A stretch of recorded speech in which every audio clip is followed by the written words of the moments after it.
25 children gathered on a summer day. A workshop filled with creativity and joy. Friendship bracelets were being made. Taylor Swift played softly in the background. The room was alive with laughter and the innocence of childhood. Then, in an instant, everything changed. None of them could have foreseen how their laughter would be replaced by screams in mere moments. This is the story of how one act of unimaginable violence ripped through an unsuspecting community. It's the story of evil hidden in plain sight, and the devastating failures of systems meant to protect the most vulnerable.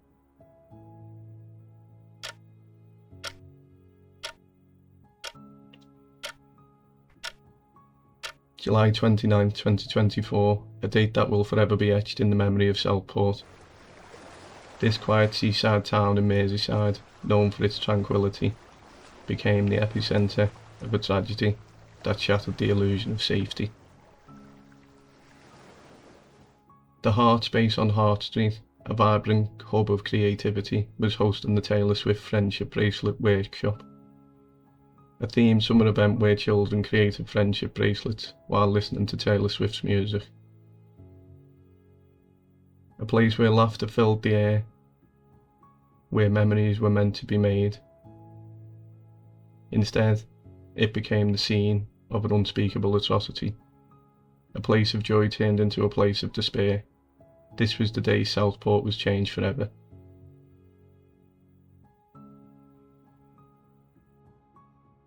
Rudakubana was not a victim, he was a predator in development. Born to Rwandan parents who had fled genocide, he carried something far more sinister than intergenerational trauma. A capacity for calculated cold-blooded violence. By age 13, the warning signs were unmistakable. Knives discovered in his school bag were the first alarming sign. This was soon followed by a violent attack where he struck a fellow student with a hockey stick, breaking their wrist.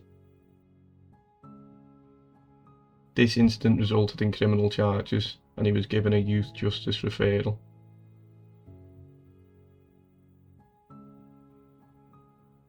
These escalating incidents painted a troubling picture of a young boy increasingly consumed by violent tendencies. Yet they were insufficiently addressed by authorities. His teachers and community began noticing a growing obsession with mass killings, evident through his troubling drawings and online searches. Each of these incidents was a glaring warning sign, yet no decisive action was taken. They were signals of the storm that was building within him, a storm that would eventually explode with devastating consequences.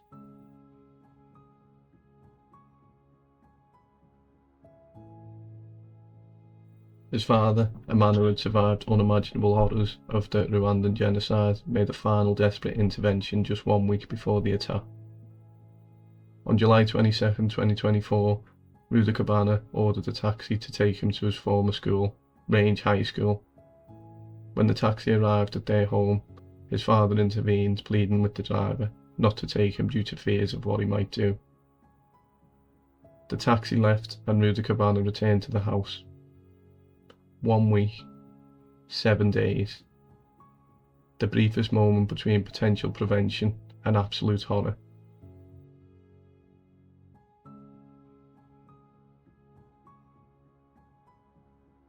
The internet became Rudakubana's true hunting ground.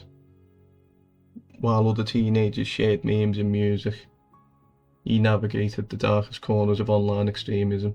Social media algorithms fed him a steady diet of terrorist propaganda. Hours spent consuming graphic videos of violence. Online communities that transformed individual rage into collective hatred. Forensic analysis of his digital footprint later revealed a methodical descent into extremism. Al-Qaeda training manuals downloaded and studied, extensive research into biological weapons and poisons like ricin, detailed searches on maximising harm during attacks. This was not radicalization in the traditional sense. He actively sought out methods to inflict maximum suffering. Each click, each search, Each document downloaded was another step towards his ultimate goal. 11:45 a.m, the moment everything changed. Rudakubana arrived at the Hart Space with calculated precision. No panic, no hesitation, just cold, methodical violence. The children inside were making friendship bracelets, laughing and singing along to Taylor Swift songs. In an instant, their world turned to chaos. One victim was stabbed 120 times, a number that transcends physical harm, speaking to a rage beyond human comprehension. Leanne Lucas, the workshop organiser, became an unexpected hero.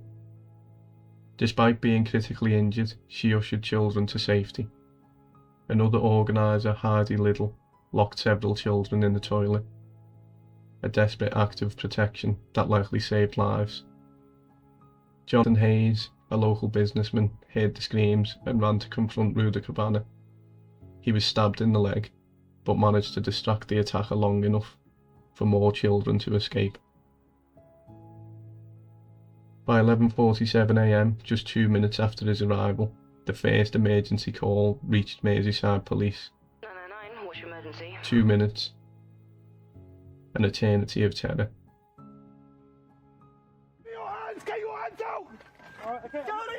Rudakubana's arrest was marked by an eerie calm. 2 police officers arrived, weapons drawn. He made no attempt to resist. His demeanour was disturbingly detached. The violence that erupted in the days following the attack revealed the raw, unhealed wounds of British society. Misinformation spread rapidly online, falsely claiming that Rudakubana was an asylum seeker. This disinformation fueled anti-immigration riots from Southport to London. Mosques were attacked, refugee centres were vandalised, far-right groups exploited the chaos, coordinating targeted actions to escalate the violence. By nightfall, the riots had transformed into something far more sinister, a calculated dismantling of community trust. Police vehicles were overturned, fires burned unchecked. The very fabric of social cohesion was being systematically torn apart.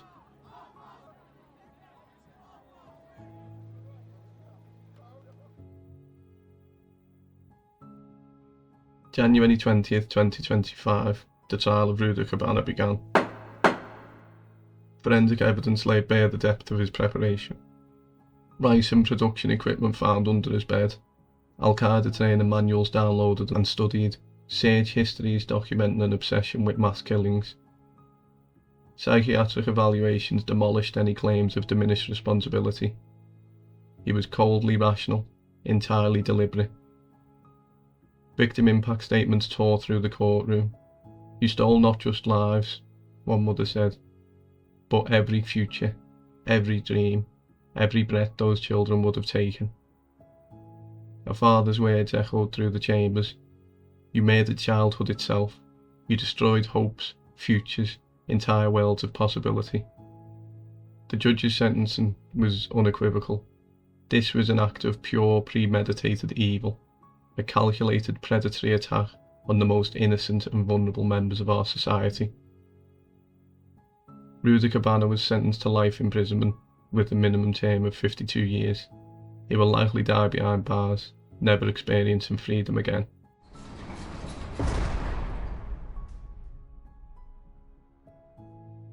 The Southport incident was never just about one attack or one community.